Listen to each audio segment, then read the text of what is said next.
Pourquoi les gens vous attirent dans leurs propres conflits? Oui, parce que ce ne sont pas les vôtres, ce sont les leurs. Je vais vous donner plusieurs raisons. En fait, ces personnes recherchent du soutien à quelque part. Elles se sentent tellement seules qu'elles ont besoin d'être soutenues. Elles peuvent chercher euh, peut-être une validation pour se sentir justifiées dans leur position. Donc, ils peuvent voir aussi ils peuvent vous voir aussi comme une personne neutre, capable de jouer un rôle de médiateur pour résoudre le conflit. Ça, c'est peut-être un besoin aussi de proximité émotionnelle, d'accord.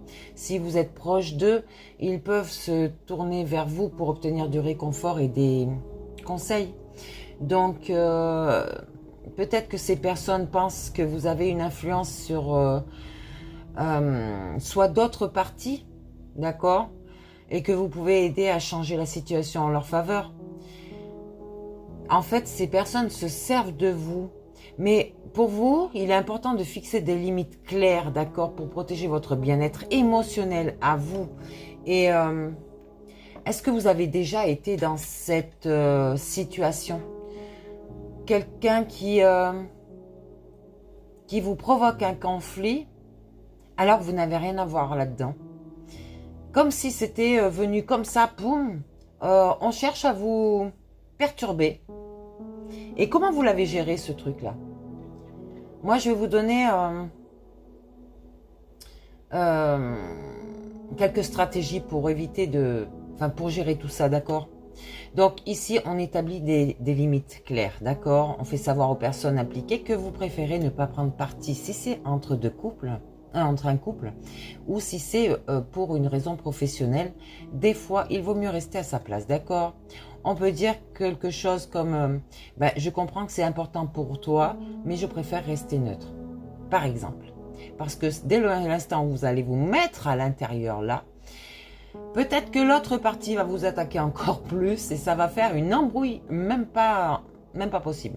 Donc vous pouvez à la rigueur conseiller en surface, mais rester neutre. Ici, on écoute sans juger. On écoute ce que la personne a à dire, d'accord? Il y a des gens qui ont juste besoin de se sentir entendus des fois, ok?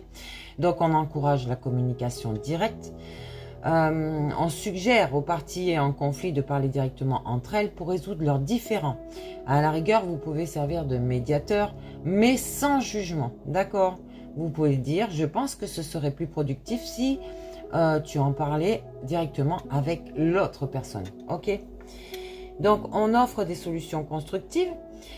Si vous êtes à l'aise, proposez des solutions qui pourraient aider à résoudre le conflit, mais sans vous impliquer, ok? On reste bien là-dessus, on prend du recul. Si la situation devient trop persistante et stressante pour vous, alors là, il est particulièrement favorable de accepter de prendre du recul, d'accord? Et surtout de vous protéger émotionnellement. Donc, on pratique la méditation et la pleine conscience. Ces pratiques peuvent vous aider à rester calme et centré, même lorsque vous êtes confronté à des situations stressantes. Ok? Parce que oui, il y a des personnes vraiment qui cherchent à générer des blocages émotionnels en vous. Hein. Ici, on gère le stress émotionnel et des fois ça peut être difficile, c'est clair, mais on laisse l'orgueil de côté, on laisse notre ego, notre mental, en suspens là, de côté. On prend des pauses ici. Si vous sentez que le stress monte, prenez quelques minutes. Calmez-vous, éloignez-vous de la situation, respirez profondément, marchez un peu, trouvez un endroit pour vous recentrer, ok? On pratique la pleine conscience. Il y a des méditations, il y a des exercices de respiration qui peuvent vous aider à rester zen, calme, réduire le stress, d'accord? On essaye de se concentrer sur sa respiration et on fait une méditation guidée, mais juste sur le court instant, d'accord? Enfin, on exprime ses émotions, on parle de ce que vous ressentez avec une personne de confiance. Vous pouvez écrire un journal intime aussi, l'écriture peut vous aider à vous libérer, d'accord? Donc, surtout au niveau émotionnel. Et on regarde la situation d'un autre angle. On change de perspective ici, d'accord? On se fixe des limites. On reste clair sur ce que vous êtes prêt à accepter et ce que vous n'êtes pas prêt à accepter ou plus prêt à accepter, d'accord? On protège son espace émotionnel. Donc, on prend soin de soi, on s'assure de bien manger, de faire de l'exercice régulièrement. Même une marche, c'est de l'exercice. Du moment qu'on reste en mouvement, le reste, vous n'avez pas besoin d'aller faire du sport en salle ou je ne sais pas quoi là. Non. Du moment que vous restez en mouvement, après ça peut être votre hobby. Il n'y a pas de problème pour ça. Donc on dort suffisamment, d'accord? Comme je dis tout le temps, un corps sain peut mieux gérer le stress. Ici, on peut parler à un ami, un membre de la famille ou un professionnel de santé. Au sujet du mental, d'accord, ça peut être un thérapeute, un psychologue. Bon bref, regardez pour votre situation. Mais parfois, obtenir une perspective extérieure peut être très utile. Comme je dis, préférez l'écriture. Préférez un journal intime. Vous vous libérez vous-même. Et peut-être que dans des années plus tard, si vous l'avez toujours ce journal intime, vous en rirez parce que vous aurez changé du tout au tout. Donc ici, on utilise des techniques de relaxation aussi, d'accord, comme le yoga, la relaxation musculaire progressive ou l'écoute de musique apaisante, ce qui réduit le stress, ok? Et on fait des visualisations positives. Donc, on s'imagine dans un endroit calme et paisible, peut-être au bord de la mer, si vous aimez la mer, dans la montagne, si vous aimez la montagne. Ça va trop vite. Si vous aimez la montagne, on vous dit que cette technique peut vous aider à vous détendre et à réduire toujours ce stress. Il faut vraiment, rester calme, d'accord?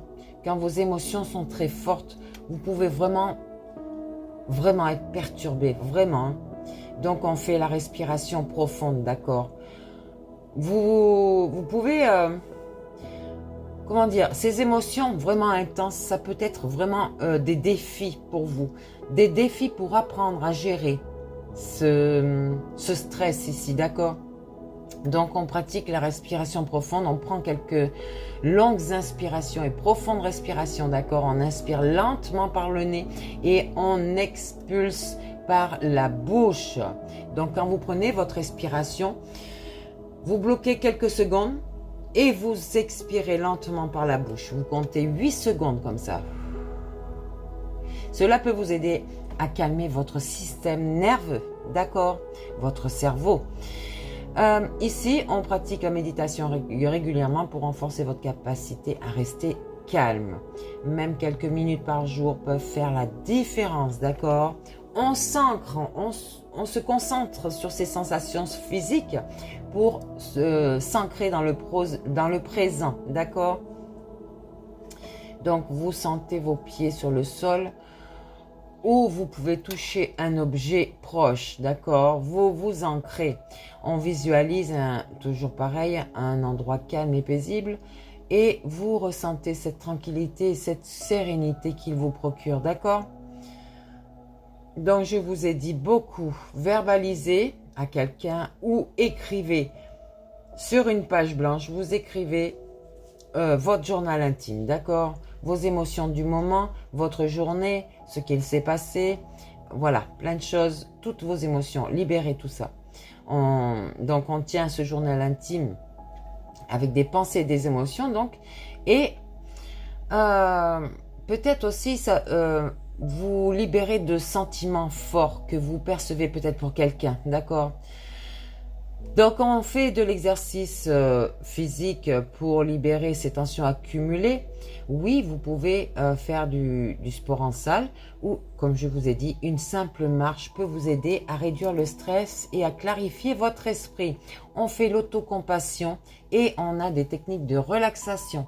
Voilà pour vous, j'espère que ça va vous aider à vous libérer et rester en paix, toujours dans la joie, le calme et la bonne humeur. D'accord? Voilà pour vous.